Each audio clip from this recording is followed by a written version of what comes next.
Good afternoon students. आज हम HACP में पढ़ेंगे इम्यूनोलॉजिकल प्रोडक्ट्स। एपिडेमियोलॉजी चैप्टर चल रहा था जिसमें हमने क्या पढ़ा था, इम्यूनिटी के बारे में पढ़ा था, इम्यूनाइजिंग प्रोसेस पढ़ा था, पूरा इम्यूनाइजेशन क्या है, दो टाइप के थे, एक्टिव पैसिव, नेचुरल आर्टिफिशियल। तो उसमें कुछ प्रोडक्ट्स हम यूज़ करते हैं जिसकी वजह से हमारी इम्यूनिटी स्ट्रॉन्ग हो पाए। एक्टिव और पैसिव में हमने देखा था, एक्टिव में क्या करते हैं, एंटीजन को एंटर कराते हैं बॉडी के अंदर ताकि बॉडी क्या करे, एंटीबॉडीज़ का फॉर्मेशन करे। और पैसिव में क्या करते हैं, एंटीबॉडी जो प्री फॉर्म्ड है उनको एंटर कराते हैं बॉडी के अंदर जब हमारी बॉडी कैपेबल नहीं होती एंटीबॉडीज़ का प्रोडक्शन करने के लिए। तो बाहर से एंटीबॉडीज़ डाली जाती हैं, तो उनको क्या बोलेंगे हम, इम्यूनोलॉजिकल प्रोडक्ट्स बोलेंगे। वो सब क्या हुए, हमारे ऐसे प्रोडक्ट हुए जिनकी वजह से हमारी इम्यूनिटी मेंटेन रहे और हमारा इम्यून रेस्पॉन्स कायम रहे। तो ये क्या होते हैं, these are products that can modify the immune response. ये कैसे प्रोडक्ट्स होते हैं जो हमारे इम्यून रेस्पॉन्स को मॉडिफाई कर सके। मॉडिफिकेशन क्या होता है, उसमें कुछ नयापन लाना, यानी नई कैपेबिलिटीज़ उसके अंदर प्रोड्यूस करा देना जिससे हमारा इम्यून सिस्टम क्या हो और स्ट्रॉन्ग हो जाए। यूज टू फाइट इन्फेक्शंस, किस लिए, इन्फेक्शन से फाइट करने के लिए। Prevent and treat certain disease, prevent तो हम ऑब्वियसली कर ही रहे हैं, किसी भी इन्फेक्शन से बचाने के लिए प्रोडक्ट्स को इसीलिए यूज़ किया जा रहा है ताकि हम खुद की बॉडी को प्रिवेंट कर पाएँ इन्फेक्शन से, और सर्टेन डिजीज़ से हम ट्रीट कर पाएँ खुद को। तो वो एजेंट्स को हम क्या बोलेंगे, इम्यूनोलॉजिकल एजेंट और इम्यूनोलॉजिकल प्रोडक्ट जो हमारी इम्यूनिटी को स्ट्रॉन्ग बनाए। तो उसमें फर्स्ट है हमारा वैक्सीन, सेकंड है इम्यूनोग्लोबुलिन, थर्ड है एंटीसेरा और एंटी टॉक्सिन। बेसिकली मैं आपको जनरली बता देती हूँ कि वैक्सीन्स क्या होती हैं।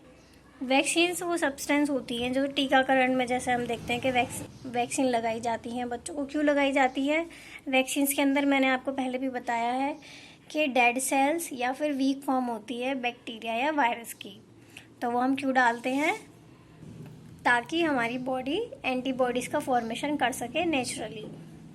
नेक्स्ट है इम्यूनोग्लोबुलिन। इम्यूनोग्लोबुलिन्स क्या होते हैं, ये भी इम्यूनोलॉजिकल प्रोडक्ट्स होते हैं। ये प्री फॉर्म्ड ग्लोबुलिन होते हैं, यानी मॉलिक्यूल्स होते हैं ऐसे जो उस स्पेसिफिक एंटीजन पे, जो बैक्टीरिया का है, जो भी पैथोजन है, उस पे जाके बाइंड करें और उसको क्या करें, डिस्ट्रॉय कर दें। नेक्स्ट है एंटीसेरा। एंटीसेरा और एंटीटॉक्सिन्स क्या होते हैं, जैसे इम्यूनोग्लोबुलिन क्या कर रहे थे, एंटीबॉडीज़ थी जो बाइंड हो रही थी किस पे, एंटीजन पे, उसकी साइट्स पे, और उसको डिस्ट्रॉय कर रही थी। लेकिन एंटीसेरा का फंक्शन क्या होता है कि वो उसको डिस्ट्रॉय ना करके जो उसका टॉक्सिक नेचर है, जैसे एलर्जिक रिएक्शन होती है, तो कोई भी हमारे अंदर एलर्जी है तो वो उसकी जो एलर्जिक रिएक्शन वाली क्रिया होगी, जो फंक्शन होगा, उसको ब्लॉक कर देगा, यानी उसका वो फंक्शन नहीं होने देगा। उसका जो टॉक्सिक वो रेस्पॉन्स है तो उसको टॉक्सिक रेस्पॉन्स को नहीं आने देगा, उसको टॉक्सिक नेचर को वहीं के वहीं ख़त्म कर देगा, लेकिन डिस्ट्रॉय नहीं करेगा कम्प्लीटली। जो भी एंटीजन है उसका बस वो जो नेचर है, उसका जो फंक्शन है, उसका जो रेस्पॉन्स है हमारी बॉडी पे, उसको वो कर देगा, रेजिस्ट कर देगा, फंक्शन लेस कर देगा, मतलब उसको वो अपना फंक्शन कर ही ना पाए। ठीक है, तो वैक्सीन क्या हुई, एंटीजन वाली हुई प्रोडक्ट जो एंटीजन हमारी बॉडी में डाली। इम्यूनोग्लोबुलिन्स क्या हुए, जो एंटीबॉडीज़ हमारी बॉडी में डाली जाती हैं। एंटीसेरा क्या हुए, जो खाली ऐसी एंटीबॉडीज़ होती हैं जो उसका टॉक्सिक नेचर डिस्ट्रॉय कर पाए, नॉट द सेल। ठीक है, तो फर्स्ट हम देखेंगे वैक्सीन्स के बारे में। वैक्सीन्स क्या होती है, ऐसी सब्सटेंस होती हैं that stimulate the body to produce antibody are called as antigen. तो वैक्सीन्स क्या हुए, ऐसे सब्सटेंस होते हैं जिसके अंदर हमारे एंटीजन होते हैं, उनको इनोकुलेट किया जाता है क्या करने के लिए, stimulate the body to produce antibody. मतलब क्या हुआ इसका कि एंटीजन सब्सटेंस होते हैं, एंटीजन वाली प्रिपरेशंस होती हैं जो हमारी बॉडी के अंदर डाली जाती हैं, क्या काम करने के लिए, एंटीबॉडीज़ का प्रोडक्शन हमारी बॉडी से कराने के लिए। तो antigen containing preparations are known as vaccines. Vaccines क्या होती हैं? एंटीजन कंटेनिंग प्रिपरेशंस होती हैं जिसमें हार्मफुल सब्सटेंस होते हैं, जैसे बैक्टीरिया हुआ, वायरस हुआ, तो वो डेड सेल्स होती हैं या फिर वीक फॉर्म होती हैं उनकी, तो वो क्या होती हैं? वैक्सीन्स होती हैं। तो vaccines are use to produce active immunity. Active immunity मैंने बताई थी अभी स्टार्टिंग में, क्या होती है? जो एंटीजन के एंटर कराने से इम्यूनिटी प्रोड्यूस होती है, जिसमें क्या होता है? एंटीबॉडीज का प्रोडक्शन होता है हमारी बॉडी से सेल्फ। ठीक है। वैक्सीन्स के भी कुछ फॉर्म होते हैं, जैसे बैक्टीरिया स्पेसिफिक हुआ, वायरस स्पेसिफिक हुआ, या बैक्टीरिया वायरस की जो लाइव है या डेथ है या वीक फॉर्म है, उसके बेसिस पे वैक्सीन्स का क्लासिफिकेशन यानी फॉर्मेशन बनाई गई है। जो डेड सेल वाली वैक्सीन्स हैं उनको अलग क्लासीफाई किया गया है, अलग कैटेगराइज किया गया है।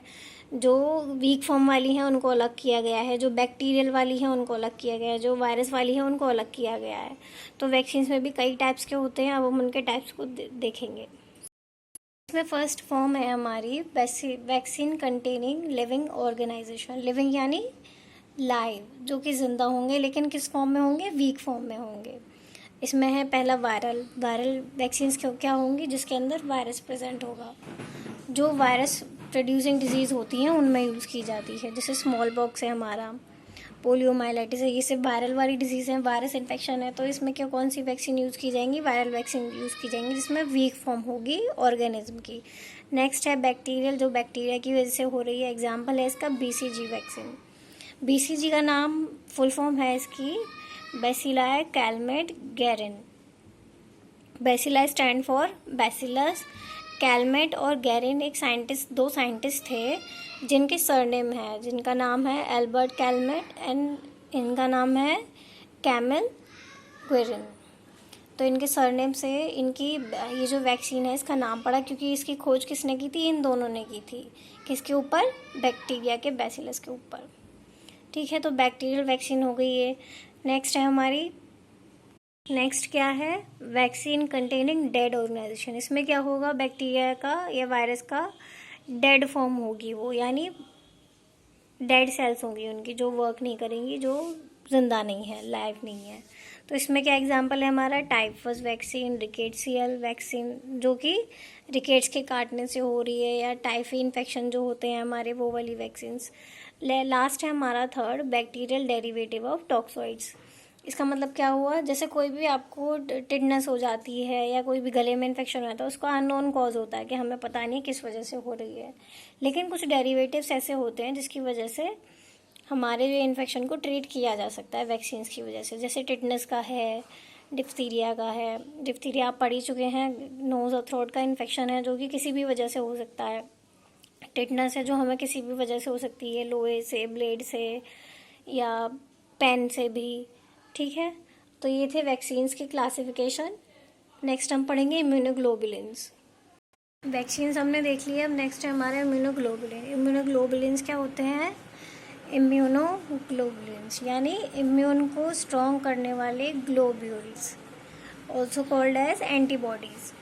ये वैक्सीन्स में हम एंटीजन दे रहे थे, और एंटीबॉडीज़ कब देते हैं हम? जब हमें पैसिव इम्यूनिटी बनानी होती है। पैसिव कौन सी होती है? जो एंटीबॉडीज़ के इंसर्ट कराने से बनाई जाती है।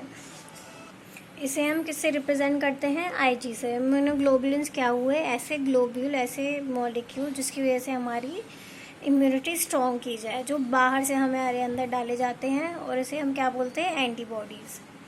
ये इम्यूनोग्लोबुलिन्स का मतलब क्या हुआ? एंटीबॉडीज़। एंटीबॉडीज़ क्या करती हैं? एंटीजन से फाइट करती हैं। तो एंटीबॉडीज़ क्या होती हैं? Glycoproteins molecule. ऐसे ग्लाइकोप्रोटीन के मॉलिक्यूल बने होते हैं प्रोड्यूस बाय प्लाज्मा सेल्स, यानी कि WBC। एंटीबॉडीज़ यानी WBC मतलब क्या हुआ? White blood cell. White blood cell जब किसी भी, वाइट ब्लड सेल का फंक्शन क्या होता है? किसी भी एंटीजन का डिटेक्शन करना। वाइट ब्लड सेल क्या करती हैं? डिटेक्ट करती हैं एंटीजन जो भी हमारी बॉडी के अंदर आता है बैक्टीरिया या वायरस की फॉर्म में, तो उसे डिटेक्ट करती हैं, फिर ऑर्डर देती हैं, कमांड करती हैं कि हमारी बॉडी के अंदर एंटीबॉडीज़ का फॉर्मेशन हो। तो ऐसे ग्लाइकोप्रोटीन मॉलिक्यूल जो किससे बने होते हैं? प्लाज्मा सेल्स से। प्लाज्मा सेल्स यानी WBC, that recognise and bind to particular antigen, जो रिकॉग्नाइज करे कि कहाँ एंटीजन है, कौन सा एंटीजन है, और उसके साइड्स पे जो एंटीजन की बाइंडिंग साइट्स होती हैं उन पे जाके बाइंड कर ले, सच एज बैक्टीरिया और वायरस। जैसे कि बैक्टीरिया और वायरस जो क्या करते हैं, एडिंग देयर डिस्ट्रक्शन। एडिंग यानी एड करना, इलाज करना उनका। क्या करती हैं उनके साथ, उनका डिस्ट्रक्शन कर देती हैं। एंटीबॉडी जैसे ग्लाइकोप्रोटीन मॉलिक्यूल्स होते हैं जो WBC से बनाए जाते हैं, जो पर्टिकुलर एंटीजन की साइट्स पे जाके बाइंड करती हैं, और जैसे कि बैक्टीरिया या वायरस, और क्या करती हैं, उनका डिस्ट्रक्शन कर देती हैं, डिस्ट्रॉय कर देती हैं completely. Here I have mentioned some immunoglobulin. IgG यानी गामा ग्लोबुलिन। IG मैंने बताया कि इम्यूनोग्लोबुलिन को रिप्रेजेंट करता है, तो G इम्यूनोग्लोबुलिन, MADE, इनके ये 5 टोटल इम्यूनोग्लोबुलिन्स होती हैं जो हमारी बॉडी में प्रेजेंट होती हैं, जो हमारी बॉडी में इंसर्ट कराई जाती हैं। G का मतलब हुआ गामा ग्लोबुलिन, M का मतलब मैक्रोग्लोबुलिन। ये गामा ग्लोबुलिन मैक्रोग्लोबुलिन से हल्के होते हैं, यानी इनका वेट कम होता है, इनका ज़्यादा होता है। मैक्रो मतलब हाई, इनका वेट ज़्यादा होता है, ये बड़े ज़्यादा होते हैं। A alpha globulin. डी क्या होते हैं, हमारे इमेच्योर आइसोटाइप होते हैं, यानी इनका मेच्योरिटी मतलब ये पूरे तरीके से बने नहीं होते ग्लोबुलिन। इनका मेन फंक्शन बेसिकली क्या होता है, जो IgM है उसको एक्सप्रेस कराना, यानी जो मैक्रोग्लोबुलिन्स हैं उनका एक्सप्रेशन ज़्यादा कराना बॉडी के अंदर, वो इनका फंक्शन होता है मेन। और IgE यानी कोई भी एलर्जन है हमारी बॉडी के अंदर, उसके उस स्पेसिफिक एंटीजन के साथ फाइट करना। IgE क्या करता है, कोई भी एलर्जिक रिएक्शन है हमारी बॉडी के अंदर, उस जो एलर्जिक रिएक्शन कॉज करा रहे हैं एंटीजन, उनके साथ बाइंड करके फाइट करना, उनको डिस्ट्रॉय कर देना। तो ये थे हमारे इम्यूनोग्लोबुलिन्स। नेक्स्ट है हमारे एंटीटॉक्सिन्स। एंटीसिरा या एंटीटॉक्सिन्स क्या होते हैं, ऐसे टॉक्सिन मतलब हार्मफुल, एंटी यानी उसका इफेक्ट डिस्ट्रॉय कर देने वाले, यानी टॉक्सिक सब्सटेंस को ख़त्म करने वाले, जो भी उसका टॉक्सिक इफेक्ट है उसको डिस्ट्रॉय करने वाले, अनेबल करने वाले। तो एंटीसिरा मतलब ऐसा सिरम जो कि एंटीबॉडीज़ को लेके बनता है, को मिला के बनता है, एंटीबॉडीज़ से बनता है। जो बॉडी के अंदर जो सिरम होता है उससे बनाया जाता है, जिसमें क्या होती हैं, एंटीबॉडीज़ होती हैं। तो these are antibodies that neutralise the pathogens और toxin present in the body.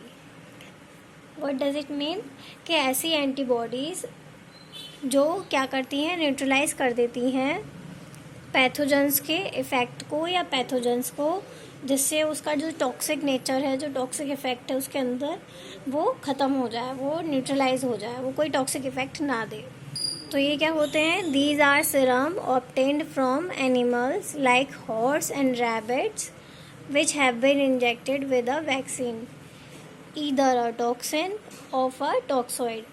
यानी ये सिरम्स के कैसे बनाए जाते हैं, एनिमल से ऑब्टेन किए जाते हैं, जिन एनिमल्स को इंजेक्ट किया गया हो कोई भी वैक्सीन मतलब एंटीजन, वायरस, बैक्टीरिया, और कोई भी टॉक्सिन टॉक्सोइड्स में से, यानी जो भी टॉक्सिक सब्सटेंस है उसके अंदर से कोई भी एक टॉक्सिक प्रोडक्ट, उसके अंदर टॉक्सिक इफेक्ट डाला गया हो, किसके अंदर, एनिमल्स के अंदर। जो हॉर्स हैं, रैबिट हैं, जो एनिमल स्टडी होती है वो ऐसे ही होती है।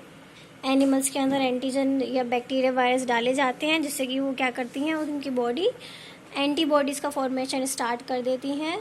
तो वो हमें क्या मिल जाता है, सिरम, वो जो उनका प्लाज्मा होगा वो कैसा होगा, एंटीबॉडीज़ वाला होगा। तो उसे हम उसमें एनिमल्स में से ले लेते हैं, स्क्वीज़ आउट कर लेते हैं, फिर उनको क्या करते हैं, हम ह्यूमंस की बॉडी को इंसर्ट कराते हैं। जिस भी डिजीज़ के अकॉर्डिंग हमने वो एंटीसीरा बनाया, उसके अकॉर्डिंग हम ह्यूमंस को प्रोवाइड कराते हैं।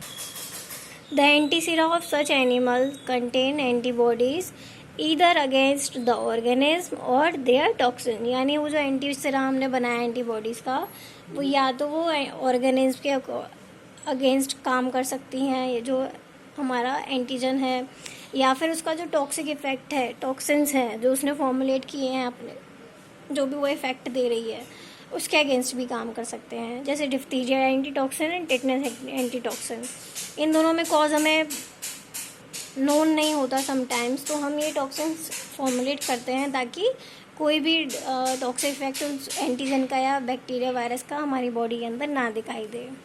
तो ये थे सारे इम्यूनोलॉजिकल प्रोडक्ट्स। कोई भी क्वेरी हो तो प्लीज़ DM करो। Thank you.